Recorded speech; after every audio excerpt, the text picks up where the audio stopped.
why I started my YouTube channel.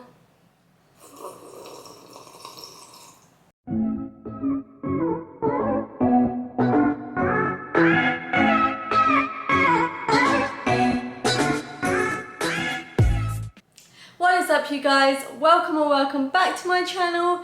If you're new here, please make sure you hit the subscribe button so you never miss a video. I kind of wanted to do this video, I guess, over a month ago, and I did do this video over a month ago. I actually filmed it, but I didn't want to post it for many reasons, but I got very emotional.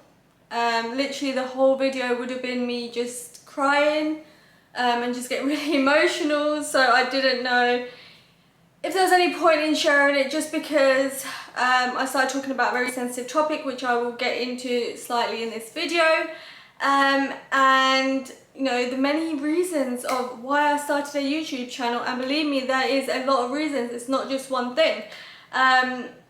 So I will stop rambling on and I'll actually get into why I started my YouTube channel. Now, YouTube has always been something for me that I've loved to watch. I kind of only started getting into YouTube maybe 2 or so years ago. Before that, I used to watch different YouTube stuff, but it was mostly like, you know, music, interviews, talk shows, but never actually YouTubers until, yeah, like I said, two years ago.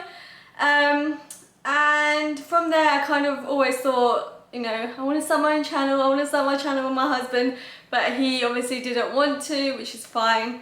And I kind of didn't have the courage to start YouTube by myself, if that makes sense.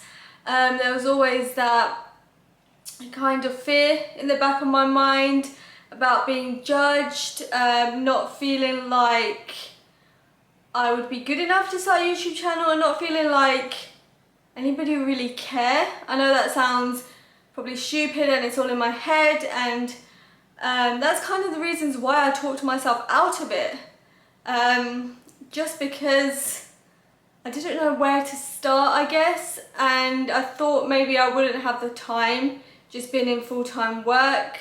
But now I'm at a place where I feel like I can finally do it, and I did. Now, the actual thing that pushed me to start my channel was actually leaving my job. Obviously it wasn't on my own terms, I didn't leave on my own terms. I was made redundant just before quarantine happened. And obviously that was probably the worst time to probably lose your job, just because there's absolutely no jobs at the moment, especially for what I was doing. And I thought, what am I gonna do? Like, I was really on it with looking for jobs, applying. I was getting calls, I was getting interviews, and they were all getting cancelled because people were closing their offices, and they just couldn't afford to recruit, I guess. So I thought, what am I gonna do with this time? Yes, I did a bit of writing. You know, I caught up on Netflix shows, did what everyone probably was doing at their time, because there was just literally nothing, you know, no jobs for me.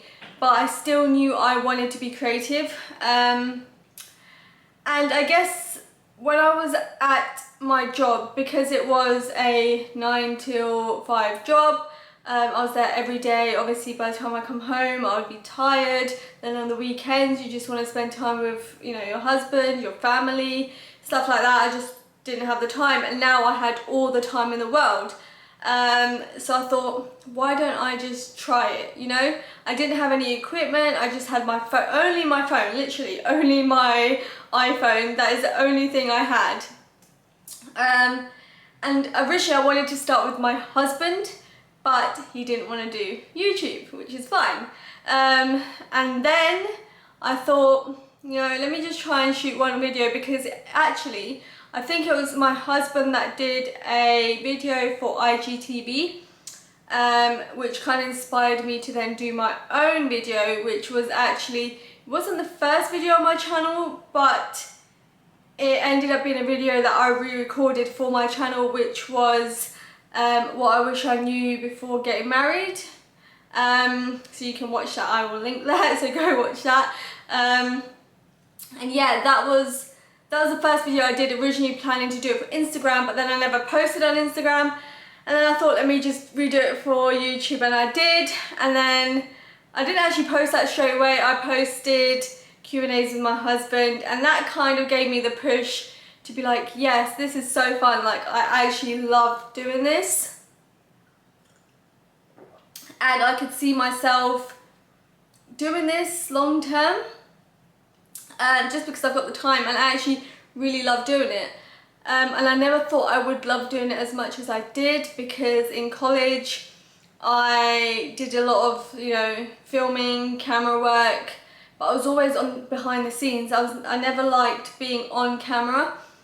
So this kind of gave me that push, because I thought, I know how to edit, but obviously I can always learn new editing skills. I know the basics of filming, I know stuff like that, so let me just try it, and I did. And the main thing was that losing my job was that push for me to be like, okay, now you've got the time, you don't have excuses, so just do it. And I think also with quarantine, you couldn't really go out, and even if you could, I didn't want to go out. Literally, when I tell you, the first couple months from when the country went into lockdown, I did not go anywhere. I probably went for a walk a couple times, but obviously not to the shops, not places where there were more people. I just stayed at like spaces where it was outdoors. So I thought, if I'm not even going to be leaving the house, I need a way to express myself and, you know, talk to people, but not actually talking to people in person, if that makes sense. And obviously with YouTube, you're just talking to a camera, but also you're reaching so many more people than you would in real life, I guess. And I felt like I've got a lot of advice to give, a lot of, I guess, stories to share. And this, I guess, was the best outlet for me. Now, the thing that, I guess, solidified the reason for me doing YouTube. So yes, losing my job was a thing that pushed me to do it, but the thing that solidified me to do YouTube and to stick at it and to not give up was my nan passing away. Now this, like I said in my previous video that I filmed and I didn't post, was the reason why I didn't post it, just because I was in tears. And I was getting so emotional, and I'm getting emotional now. But her passing away was the hardest thing.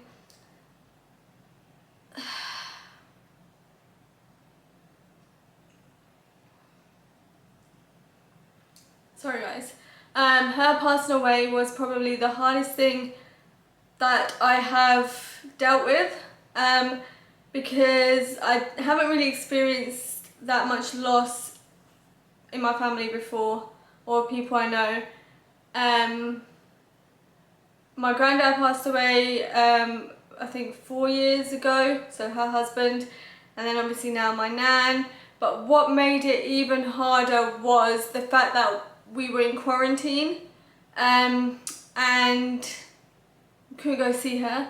So obviously before that, you know, you could see her whenever. Now, because she was in a care home, very strict guidelines, you know, they completely shut down. They didn't let anyone, you know, come there to see her, and obviously for good reason. They didn't want, you know, people from the outside potentially bringing, you know, the virus in, especially around elderly people.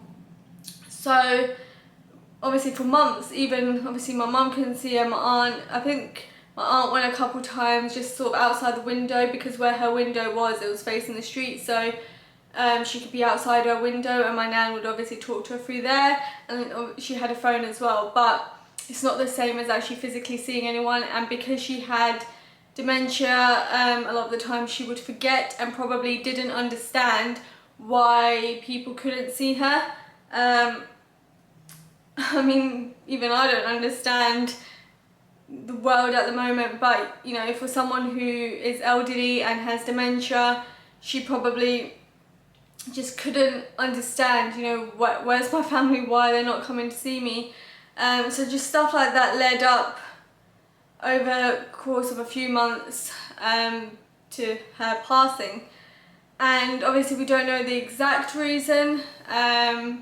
It could be because of dementia, it could be because of quarantine, it could, you know, it could be so many different things, and her body just sort of I guess couldn't cope with it, and she passed away in May. She did go to hospital for I think a week, and then they let her go home, or to the care home, and that's where my mum saw her a few times, and my aunt, and me and my sister went the day before she passed away, which is crazy to think that we were there just a day before she passed away, and we got to see her, and I'm glad I got to see her.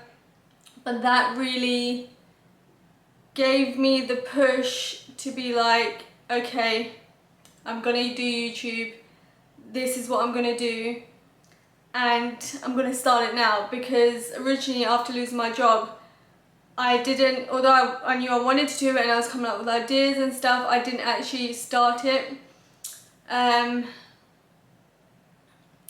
Other than obviously doing that video for Instagram, which I never shared. But this really pushed me to do something and not just sit around, because I knew if I was just to sit around, especially after this happened, my mental health would just, you know, just completely crumble. You know, I go through anxiety quite a bit, I go through periods where I feel depressed, and I knew if I didn't do something, you know, creative, or just having an escape, after this, I wouldn't be able to cope. So I pushed myself, and I actually started YouTube in June, mid-June. So obviously it wasn't straight away, but you know, I had to just take a moment before I could actually start YouTube properly, and I did, and I'm so grateful for starting it, because it has helped my mental health. Otherwise, literally, when I tell you, I would be sitting here just thinking constantly. Like, I could have something on in the background, like a TV program or film, but my mind is just like that. I would just sit there thinking about stuff that I don't want to think about, or I shouldn't be thinking about constantly, because it's not good for your mental health. And I know the kind of person I am. I know I would have done that if I didn't start something like YouTube, because the way I am is I can watch something, but my mind isn't actually physically concentrating on what's in front of me, what's on screen. I have to actually be doing something and being productive for me to escape and feel like I can take a moment just to myself, if that makes sense. Now, obviously, with all those things happening, you know, YouTube wasn't just a way for me to escape those things and find a way to deal with things. It was also a way for me to express myself and be creative. Usually I write when I need an outlet to express myself, but sometimes, especially if you write and you're a writer, you probably know that it's so hard to get out of this sort of, like, I don't know what you call it, but where you just, like a writer's block kind of thing, where you just don't know what to write about, or you don't feel inspired to write about anything. And that is how I felt for a long time, only because all my jobs that I've done a lot of writing, so I didn't need that, you know, thing on the side where I needed to write to feel fulfilled, because I was doing a lot of writing all the time anyway.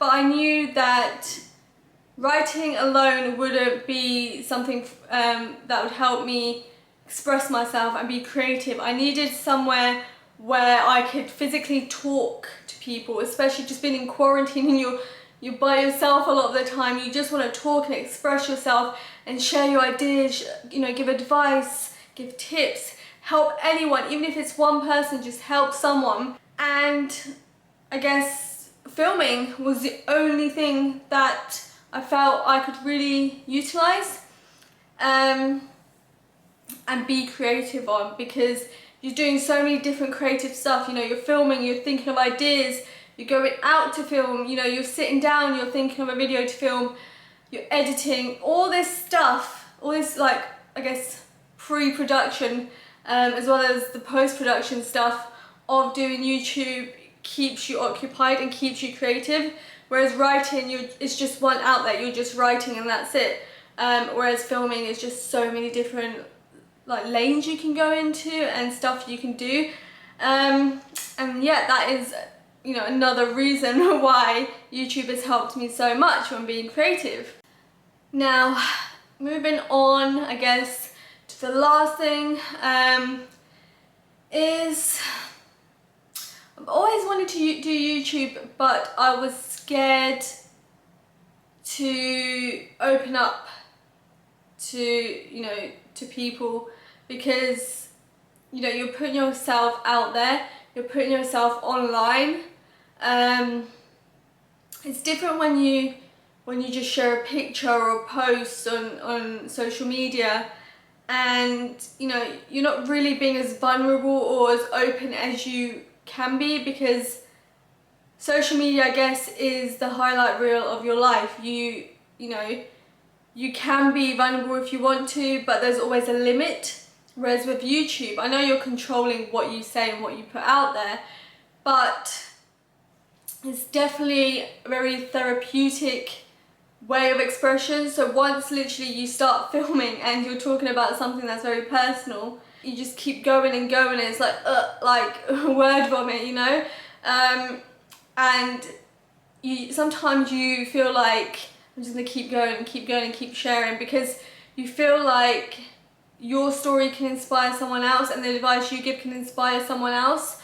And you almost don't want it to be like a highlight reel. You want it to be very authentic and real, and you want people to get to know you and get to know your personality, and you kind of feel a bit more like you open up, and you want to open up and you feel safe to do so, which is kind of what I feel like with YouTube as opposed to other forms of social media like Instagram. Also, the fear. This is the biggest thing that originally stopped me from doing YouTube, and almost stopped me from doing YouTube recently, was the fear of being judged, not by people I don't know on YouTube, but people I know, whether it's friends, family, people just that I've known throughout my life. Because there's always this thing about, oh, you do YouTube now, do you know what I mean? Like, you're an influencer, you want to be an influencer.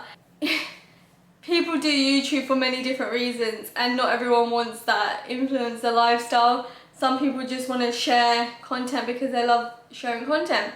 Some people want to help and inspire people, which is kind of what I want to do.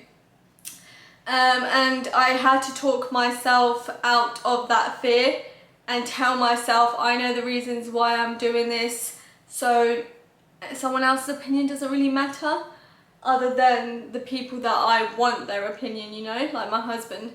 So once I kind of understood that, it made it a lot easier for me to be like, okay, I'm gonna start it now.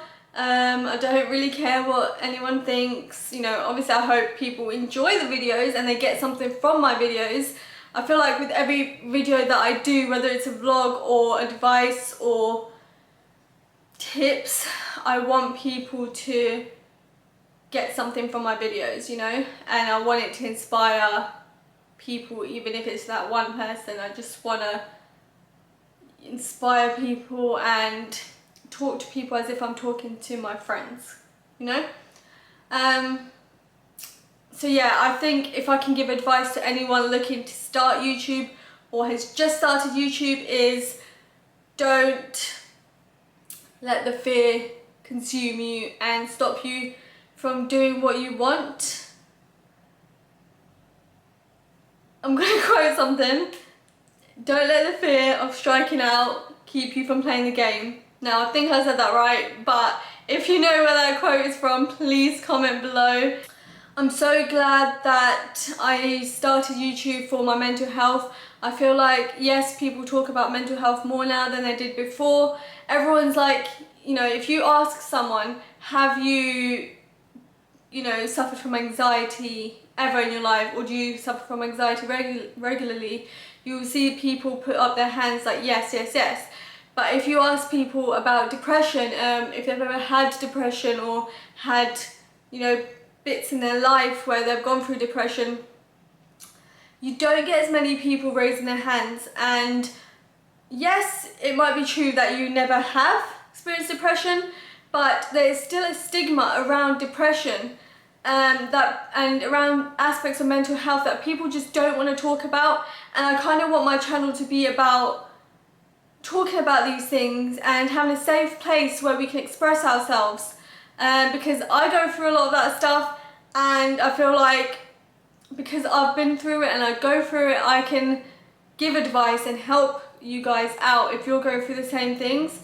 And finding that one thing that can help you deal with your anxiety or depression or whatever is really, really, really beneficial. I mean, there's days where I feel like, oh, I'm not in the mood to film, but I want to film, if you get what I mean. Like today, I was like, I really want to film and I know what I'm going to film. I have my ideas, I have my notes, but I just don't have that energy, or I don't feel in the mood to do it. But then I always push myself to do it, and I feel so much better because I actually did it and didn't, just sit around, moping around and doing nothing.